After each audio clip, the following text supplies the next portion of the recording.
నూనె 5 చుట్లు మాత్రమే. ప్రియమైన దేవుని బిడ్డలారా, నీ కుటుంబం ఒక దివిడితో సమానం. నీ కుటుంబం ఒక దివిటితో సమానం, ఒక బుడ్డితో సమానం.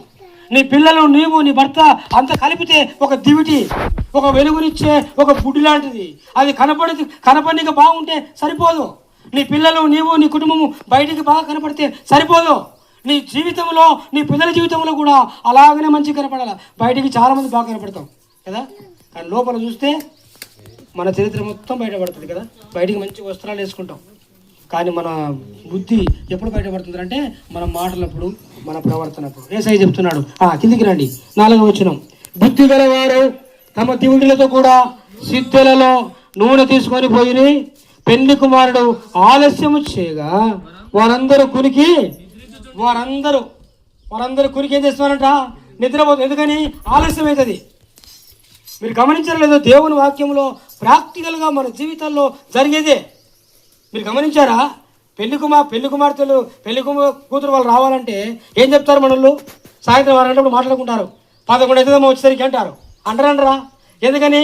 వారి ఊరు ఎక్కడో కర్రలు అవుతారంట. వాళ్ళంతా రెడీ వచ్చేసరికి ఎంత అవుతుంది? 11 దాడుతుంది. అప్పుడు పోవచ్చు అంటారు. ఎందుకని? ఆలస్యం అవుతుంది కాబట్టి. అక్కడ రాయబడింది చూడండి, పెళ్లి కుమారుడు ఆలస్యము చేయగా రాయబడింది. ఎవరంటే ఆలస్యం? ఇక్కడ పెళ్లి కుమారుడే, అంటే ప్రభువైన యేసు. పెళ్లిళ్ళలో పెళ్లి కుమార్తె లేట్ చేస్తుంది, కానీ ఇక్కడ ఉన్నటువంటి పెళ్లిలో యేసుక్రీస్తు వారు కొంచెం ఆలస్యం చేస్తున్నాడు. ఎందుకని? ఈ సమయమన్నా ఇస్తే ఈ లోపల ఈ 5 మంది ఉన్నారు కదా. ఏ 5 మంది చెప్పండి అమ్మా? Very good. మీరు దేవుని వాక్యాన్ని బాగా వింటున్నారు. ఈ బుద్ధి లేని కన్యకలు కొంచెం ఆలస్యం చేస్తే కనీసం వెళ్ళి నూనె తెచ్చుకుంటారేమో అని ఆలస్యం చేశాడు. హల్లెలూయా. దేవుడు చాలాసార్లు మన జీవితాన్ని శిక్షించకుండా, మనల్ని ప్రమాదంలో నెట్టివేయకుండా కొంత సమయాన్ని మనకిస్తాడు. ఆ సమయంలో నువ్వేం చేయాలా? నువ్వు చక్కపరుచుకోవాలా. నీ కుటుంబాన్ని, నీ ఇంటిని, నిన్ను చక్కపరుచుకొని నువ్వు సిద్ధంగా ఉంటే నువ్వు దీవించబడతావు. అన్నలేవనా తెలుస్తున్నట్టు వీళ్ళు కూడా ఏం చేశారంట? కునికి నిద్రపోతున్నారు. అన్నగా నిద్రపోతున్నాడు కునికి కొంతసేపు. వాళ్ళు నిద్రపోయేది ఎందుకంటే వాళ్ళు నిద్ర లేచిన తర్వాత వీళ్ళు సేఫ్. ఎవరు? 5 మంది సేఫ్. ఎవరు వాళ్ళు? బుడ్డిలో నూనె ఉన్న వాళ్ళు సేఫ్. లేస్తారు, వెళ్ళిపోతారు. కానీ 5 మంది మాత్రమే ప్రమాదంలో పడతారు. ఎందుకని? అస్సలుదే మొట్టమొదటిదే వాళ్ళ దగ్గర నూనె లేదు. చీకట్లో నడవలేరు. బుడ్డి లేకుండా, లైట్ లేకుండా, వెలుగు లేకుండా నడుస్తాము మనము? నడవలేము. సరే, ఇప్పుడు కిందికి రండి. వచ్చినాము అర్ధరాత్రి వేళ. జాగ్రత్తగా వినండి. అర్ధరాత్రి వేళ అంటే 12 గంటలప్పుడు ఇదిగో పెళ్లి కుమారుడు, పెళ్లి కుమారుడు వస్తున్నాడు, మీరు ఎదుర్కోవడానికి రండి అని ఒక కేక వినపడింది. దేవునికి స్తోత్రం. హల్లెలూయా. ఒక కేక వినపడింది. ఏ కేక అది? పెళ్లి కుమారుడు వస్తున్నాడు, ఇంకా రండి అని. ఎవరు? ఈ 10 మందిని పిలుస్తున్నారు. అది కేక వేస్తున్నారు కొంచెం దూరం ఉండి. ప్రియమైన దేవుని బిడ్డలారా, అందరికీ కేక వినపడింది. సంతోషం. నిద్రపోతున్న వాళ్ళు ఎంత లేపినా లేరు. వాస్తవానికి ఇంట్లో నుంచి మనం కొట్టినా వాళ్ళు లేరు. ఎక్కడి నుంచో కేక వేస్తే వీళ్ళకి వినపడింది. ఎంత మంచి వాళ్ళు, నిజంగా చాలా గొప్ప వాళ్ళు వీళ్ళు. మన ఇంట్లో వాళ్ళని మనము తట్టి లేపినా సరే, దున్నపోతు నిద్రపోయినట్టు నిద్రపోతున్నామేమిరా అనేవాళ్ళు చాలా మంది ఉన్నారు మీలో. అనరా? దున్నపోతు మీద వర్షం పడినట్టు ఎంత లేపినా వీళ్ళు లేడని చెప్తుంటారు. ఎక్కడి నుంచో కేక వేస్తే ఇక్కడ నిద్రపోతున్న వాళ్ళు లేచారంటే వాళ్ళకి ఎంత మెలకువ ఉందో మీరు చూడండి. ఈ మెలకువ ఉండాలా? ఎవరు మాట్లాడినా వినగలిగినటువంటి మెలకువ నీలో ఉండాలా? ఎవరైనా లేపుతుంటే నువ్వు లేచినట్టుగా నువ్వు ఉండాలా? అలాగే లేవలేకుండా, ఆ మెలకువ లేకుండా, ఆ స్పృహ లేకుండా నువ్వు ఉంటే దరిద్రము నిన్ను వెంటాడుతుంది. వినపడింది, లేచారు. కన్యకలందరూ 10 మంది లేచారు. అందరూ తమ దివిటీలను చక్కపరుచుకున్నారు. గాని బుద్ధి లేని ఆ కన్యకలు ఏమారిపోతున్నాయంట? మా దివిటీలు ఆరిపోతున్నాయి. అంటే వీళ్ళు ఏం చేశారంటే ఆ కేక వినపడితేనే గుడ్డెంటిచ్చారు. నా వైపు చూడండి అమ్మా, నేను ముగిస్తాను త్వరగా వాక్యాన్ని కదా. పాటలు మనం ఎన్నెన్నో పాడతాం, సమయం ఉంటుంది. కానీ అక్కడి నుంచి రావడానికి మళ్ళీ మనకు వాక్యానికి సమయం ఉండదు. కానీ మీరు కొద్దిసేపు వాక్యం వింటున్నా చాలా జాగ్రత్తగా వినాలా. అప్పుడే మీరు దీవించబడతారు. ఎప్పుడైతే వాక్యం చేత మీరు వాక్యాన్ని వింటున్నారంటే మీరు దీవించబడతారు. మీరు లేచారు. లేవడమే. బుద్ధి లేని వాళ్ళు మొదట బుడ్డి అంటించారు. బుద్ధిని వాళ్ళు మొదట బుడ్డిని అంటించలేదు. అక్కడ చాలా క్లియర్ అయిపోయింది. చదువు మళ్ళీ రిపీట్ చేయదని. బుద్ధి లేని ఆ కన్యకలు మా దివిటీలు ఆరిపోతున్నాయి గనుక మాకీయుడని బుద్ధిగల వారిని అడిగిరి. దేవునికి స్తోత్రం. అడిగినందుకు కాదు, ఏమంట వీళ్ళ తెలివి చూడండి.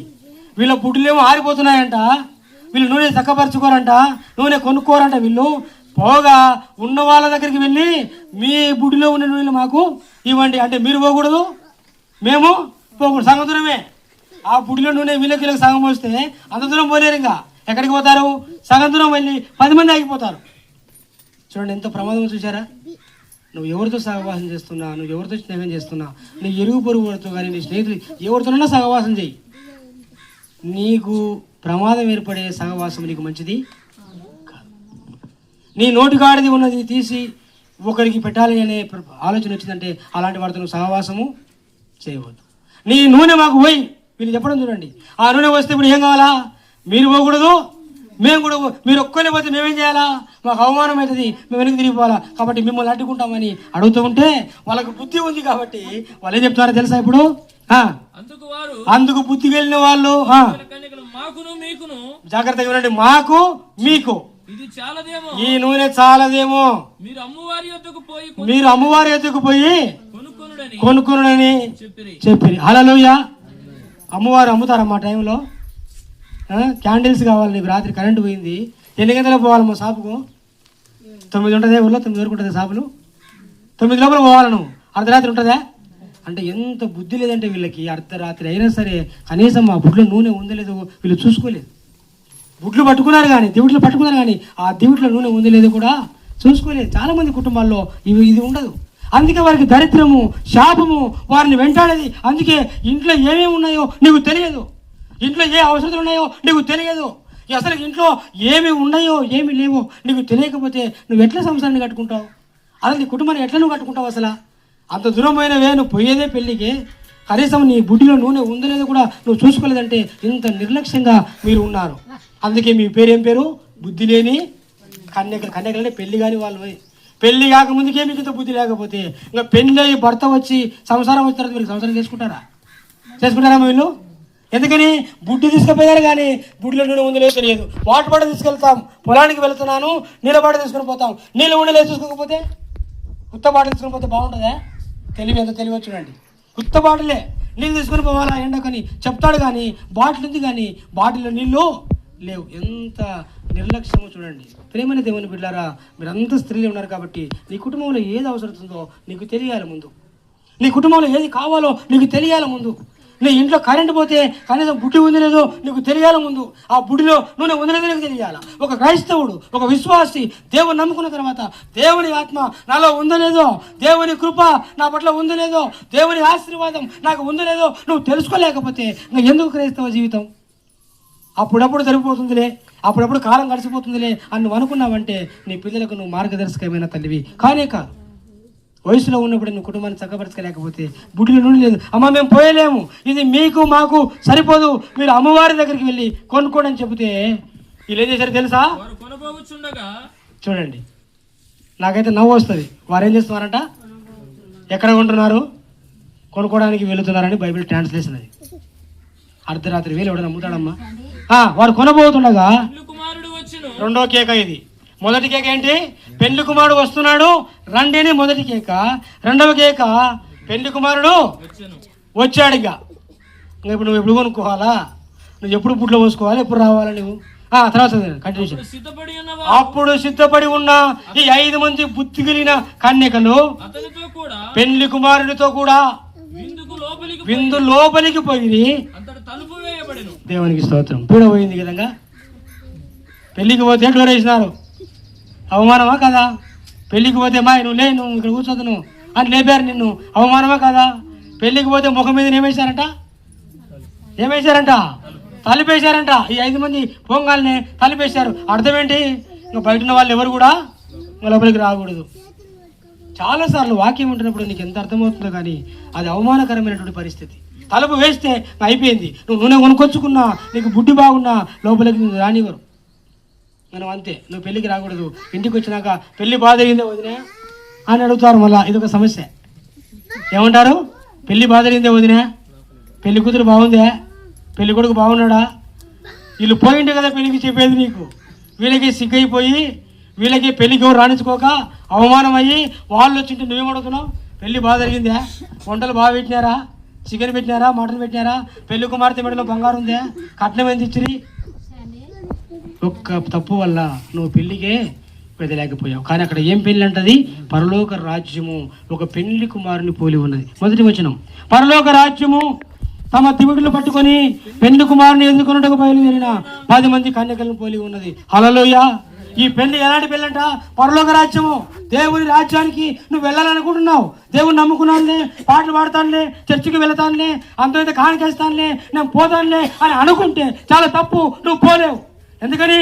నీలో సిద్ధపాటు లేదు, నీలో ఆత్మ నడిపింపు లేదు, నీలో నూనెనే లేదు, నీ బుడ్డి వెలగదు. ఇంకా నీ బుడ్డే కాదు, చివరికి ఏమైందంట?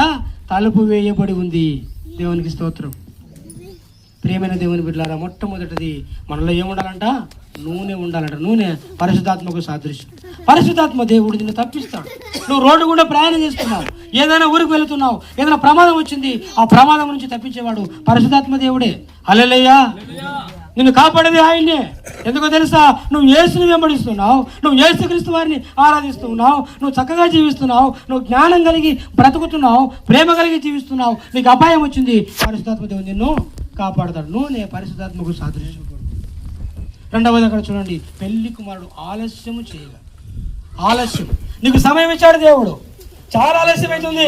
దేవుని రాకడ ఈ భూ కాల గర్భము మొత్తం కూడా నాశనం అవుతుంది. ఎన్నో ఏళ్ళుగా మీరు వింటున్నారు, మీరు అనుకోవచ్చు ఎప్పటి నుంచో చెప్తూ ఉన్నారు, ఆయన ఈ భూమి నాశనం కాలేదని.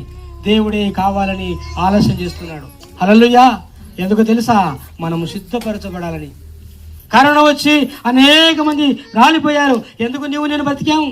దేవుడు మనకు ఇంకా సమయాన్ని ఇచ్చాడు. మనం గొప్ప వాళ్ళమని కాదు, మనం మంచి వాళ్ళమని కాదు, దేవుడే కావాలని ఆలస్యం చేస్తున్నాడు.